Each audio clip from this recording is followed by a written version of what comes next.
জুলাই আন্দোলনকে কেন্দ্র করে যাত্রাবাড়ী থানায় দায়ের করা 2টি হত্যা মামলায় সাবেক তথ্য প্রযুক্তি প্রতিমন্ত্রী জুনায়েদ আহমেদ পলককে গ্রেফতার দেখিয়েছে আদালত। বুধবার সকাল 10:25 আদালতের হাজতখানা থেকে পলককে এজলাসে তোলা হয়। শুনানিকালে নিজের আইনজীবীর সঙ্গে কিছুক্ষণ পরামর্শ করেন জুনায়েদ আহমেদ পলক। এরপর কাঠগড়ায় দাঁড়িয়েই তিনি কান্নায় ভেঙে পড়েন। মুহূর্তেই তার চোখ দিয়ে অঝরে অশ্রু ঝরতে থাকে।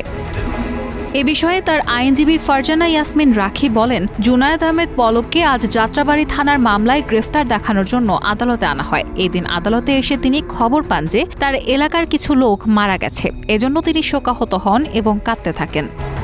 বৈষম্য বিরোধী ছাত্র আন্দোলনের সময় রাজধানীর যাত্রাবাড়ী থানায় দায়ের করা পৃথক মামলায় প্রধানমন্ত্রী শেখ হাসিনার সাবেক বাণিজ্য বিষয়ক উপদেষ্টা সালমান এফ রহমান, সাবেক আইনমন্ত্রী আনিসুল হক, সাবেক মন্ত্রী আমির হোসেন আমু, সাবেক আইসিটি প্রতিমন্ত্রী জুনায়েদ আহমেদ পলক সহ 9 জনকে গ্রেফতার দেখানোর আবেদন মঞ্জুর করেছেন আদালত। এ সময় পলককে কাঁদতে দেখা যায়।